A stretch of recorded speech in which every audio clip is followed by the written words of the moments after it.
Today I want to talk about a woman that you should know. She was an artist, she was a model, she was an amazing photographer. And even I didn't know much about her until I walked into her exhibition at Tate Britain. Have you heard about Lee Miller?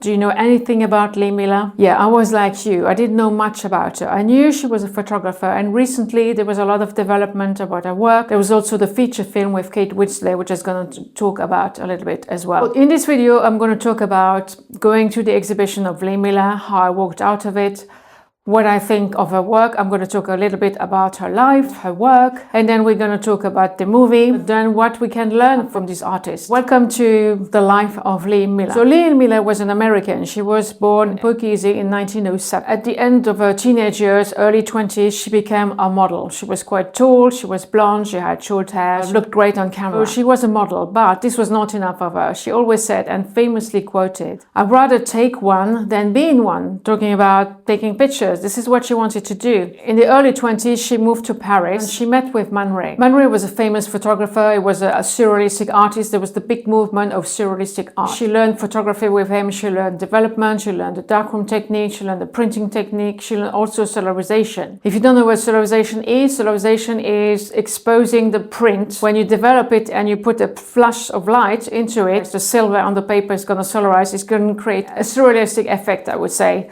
which I'm going to show in this picture now. So after Paris, she moved back to New York, where she opened a studio and she became a very successful commercial photographer. She was working for a very big brand like Saks on Fifth Avenue. She was working for Elena Rubinstein. She had a lot of clients for portraiture. She was working with her brother, but this was too much for her. I think the side of the business was not enjoyable. She didn't have time to create a lot. And I get a frustration here. And she fell in love with an Egyptian businessman and moved to Cairo, where she photographed the desert. Her pictures are really beautiful. I love this picture of this guy with a turban flying into the wind. It's absolutely beautiful. And then she went on holidays to the French Riviera with her friends, surrealistic artist, French poet Paul Éluard, his wife Nouche, Solange Daven, from French Vogue editor. This is where she met Roland Penrose. Roland Penrose was a surrealist painter from England, and she fell in love with him. She followed him to England in 1939. This was the beginning of the Second World War. As an American, she was not allowed to work in England. It didn't matter to her. She went to British Vogue, met the British editor, Audrey Withers, and she managed to get some commissions. She did some fashion photography in the middle of the Blitz. The magazine still wanted to have images to encourage women to do fashion, to do beauty, to change their mind of what was happening to London. But this was not enough for Lee. She wanted to be on the war front, but the British would have none of it. They didn't want to let her go on the war front. She was trying to be a war correspondent, but no. It was also the time where they developed the Army Voluntary Service for women. And what is crazy, I did a project about women who volunteered during the Second World War, and I hadn't seen her pictures. This is crazy. I would have loved to see these pictures because it would have given me a different perspective about my project. And she was focusing on women who were transport auxiliary pilots. So women were not allowed on combat, but they were allowed to ferry airplanes from one airport to the other. And she photographed another woman who became a famous photographer, Margaret Bourke-White. She photographed the women. Audrey Withers said only a woman could have taken these pictures, because she was placing Margaret next to her huge airplane to make you think, how can a woman fly this big machine, giving a lot of character to her subject, creating a story around it. She was still desperate to go to war as a war correspondent. She realized, but I'm not English, I'm American. And the American let her go to war as a war correspondent. In August 1944, she was sent to Saint-Malo. She was told the city is pacified, you're going to be fine. But no, it was a battlefield. There was still a big battle between the German and the Allies. She nearly died. She was trying to take photos in the middle of this chaos. The movie shows that really well. So finally, the battle ended. She could connect with the people, women who were accused to have a relationship with German soldiers. These women were walked around town, public accusation, and also had their head shaved. And what Lee didn't steal any pictures. Lee was more about connecting with a subject, having empathy for a subject.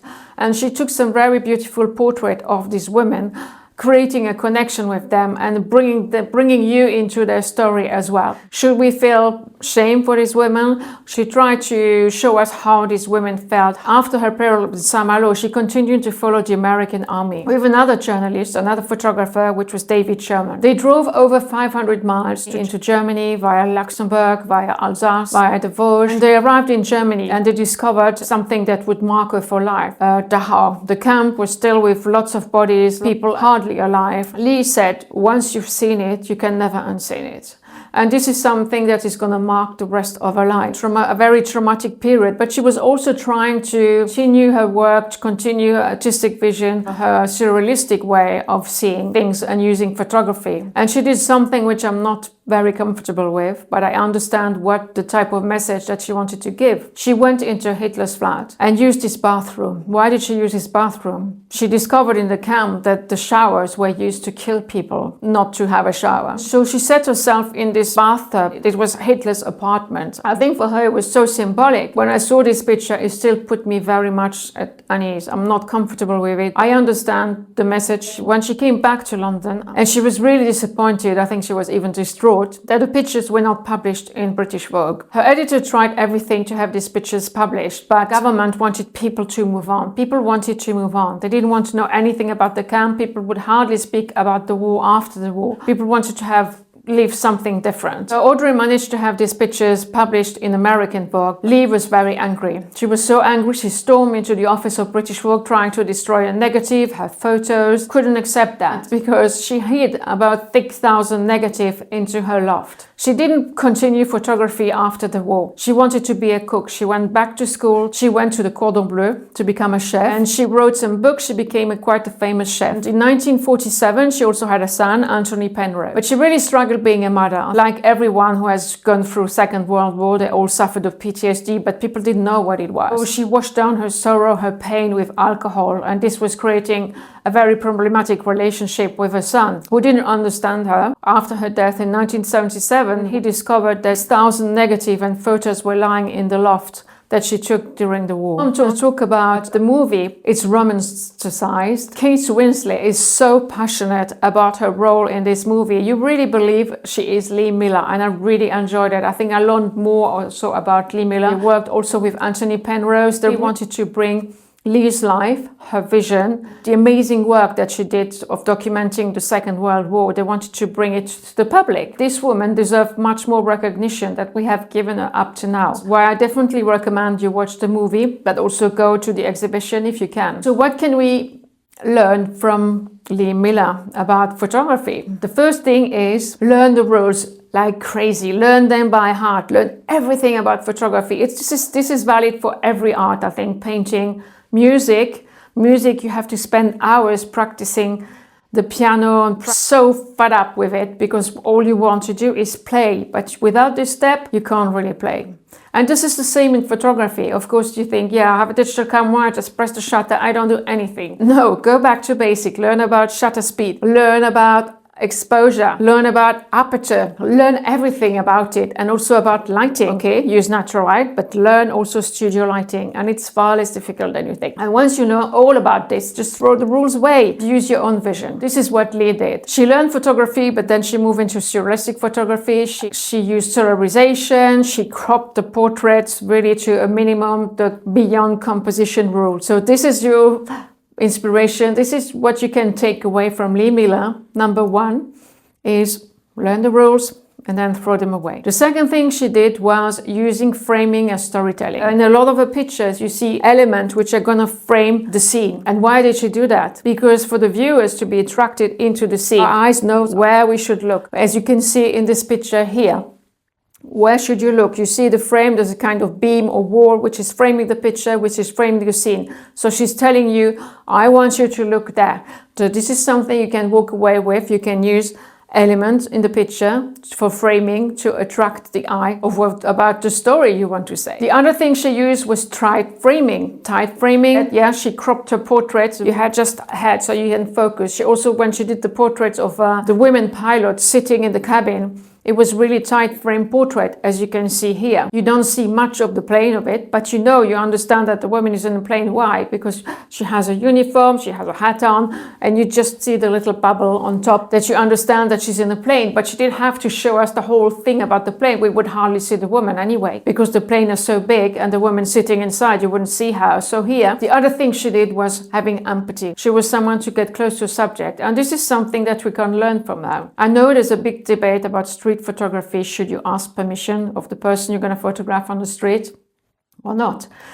I know people say if you ask permission, it's not going to be the same picture. People are going to pose. They're going to be aware that you photograph. I'm one of these that I would prefer to ask permission to photograph the person, because I love to develop a connection with my portrait, with my subject.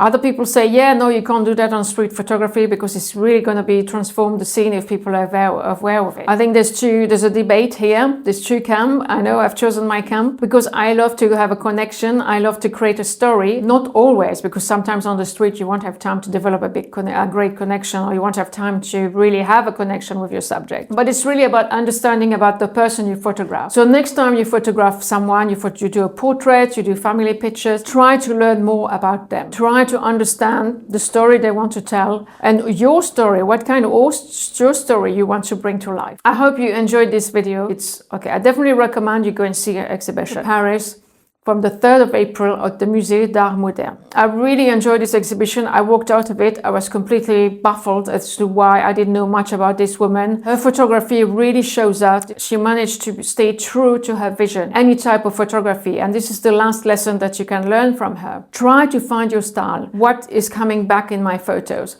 And try to apply to any type of style, any type of photography you're going to do.